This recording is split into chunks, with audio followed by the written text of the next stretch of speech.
எப்படி யோசிச்சோம் பார்த்தீங்களா? ஹோல்டத்தான். மேரத்தான் கேள்விப்பட்டிருப்பீங்க, பைத்தான் கேள்விப்பட்டிருப்பீங்க, கோப்பத்தான் கேள்விப்பட்டிருப்பீங்க. இது என்னடா ஹோல்டத்தான்? ஓ, கையை வச்சு பிடிச்சிக்கிட்டே இருக்கணும். மேரத்தான் மாதிரி ஹோல்டத்தான். அம்மா தாறுமாறு தக்காளி சோறு. முதல் ப்ரோமோ வந்திருக்கு. ஹோல்டத்தான், இந்த டிக்கெட் டு ஃபினாலேவின் இறுதிக்கட்ட டாஸ்க்.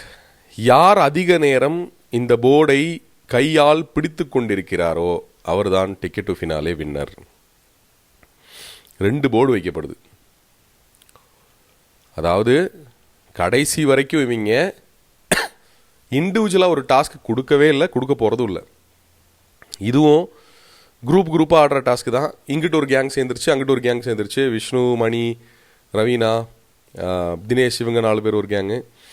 அந்த சைடு பார்த்தீங்கன்னா ஆயா கேங்கு. இவங்க 4 பேர் வந்து யாரை ஜெயிக்க வைக்க போகிறாங்க? விஷ்ணு ஆல்ரெடி 7 பாயிண்டில் இருக்கார். இந்த டாஸ்க்கை ஜெயிச்சா இன்னும் 5 பாயிண்ட் கிடைக்கும். இந்த டாஸ்க்கை ஜெயிச்சா இன்னும் 5 பாயிண்ட்டுகள் கிடைக்கும். சரி, அது ஒரு சைடில் இருக்கட்டும். வேறு யாருக்கு வாய்ப்பு இருக்குது இந்த டாஸ்க்கை ஜெயிச்சா முதல் இடத்துல இதாக இருக்குது? விசித்ராவுக்கு வாய்ப்பு இருக்குது, ஏன்னா இதை ஜெயிச்சா 8 பாயிண்ட்டு. பூர்ணிமாவுக்கு வாய்ப்பு இருக்குது, ஏன்னா இதை ஜெயிச்சா 9 பாயிண்ட்டுக்கு போயிடுவாங்க. நிக்சனுக்கு வாய்ப்பு இருக்குது, ஏன்னா ஜெயிச்சா திருப்பி 9 பாயிண்ட்டுக்கு போயிடுவார். ரவீனாக்கு வாய்ப்பு இல்லை, ஏன்னா ஜெயிச்சா அவங்களும் 7 பாயிண்டில் இருப்பாங்க. மாயாவுக்கு வாய்ப்பு இருக்குது.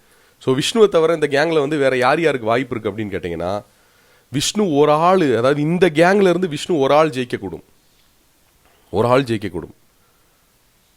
நீங்கள் நல்லா யோசிங்க, ஸ்கிரிப்ட் எப்படி ஒர்க் அவுட் ஆகுதுன்னு. விஷ்ணு இந்த கேங்கில் இருந்து விஷ்ணு ஒரே ஒரு ஆள் ஜெயிக்கக்கூடும். அந்த கேங்கில் இருந்துன்னா யார் ஜெயிக்கக்கூடும்? பூர்ணிமா ஜெயிச்சா அவங்க வின் பண்ணிடுவாங்க, விசித்ரா ஜெயிச்சா அவங்க வின் பண்ணிடுவாங்க, நிக்சன் ஜெயிச்சா அவங்க வின் பண்ணிடுவாங்க, விசித்ரா ஜெயிச்சா, மாயா ஜெயிச்சா அவங்க வின் பண்ணிடுவாங்க. எப்படி கொண்டு வந்து ஸ்கிரிப்ட் செட் பண்ணிடுவாங்க பாருங்கள். புரியுதா? நமக்கு தெரியாமல். ஸோ இப்போ இது என்ன பண்ணுவாங்க அப்படின்னா, டப்புன்னு வந்து இந்த கேங்கில் இருக்க ஆட்கள்லாம் வந்து விஷ்ணுவை ஜெயிக்க வைக்கிறதுக்கு அது தெரிஞ்சிருச்சுன்னா, இது எப்படி நம்ம அடித்தோன்னா நம்ம ஜெயிக்க முடியாது அப்படின்ற சூழ்நிலை யாருக்கு தெரியும்? மணிக்கு தெரியும், தினேஷுக்கு தெரியும், யாருக்கு தெரியும்? ரவீனாக்கு தெரியும். புரியுதா? எப்படி இந்த டாஸ்க்கை நம்ம ஜெயிக்க முடியாது, 5 பாயிண்ட் எடுத்தாலுமே நம்ம விஷ்ணுவை தாண்டி வர முடியாது அப்படின்றது இந்த கேங்கில் இருக்க எல்லாத்துக்கும் தெரியும். ஆனால் மாற அந்த டீமில் யார் ஜெயிச்சாலும் டிக்கெட் ஃபினாலே அடிக்க முடியும். அந்த மாதிரி ஒரு விஷயத்தை செட் பண்ணியிருக்காங்க நேற்று. புரியுதா உங்களுக்கு? ஸோ இந்த மாதிரி ஒரு மக்களுக்கு புரியாதுன்னு நினச்சி பண்ணுறது தான்.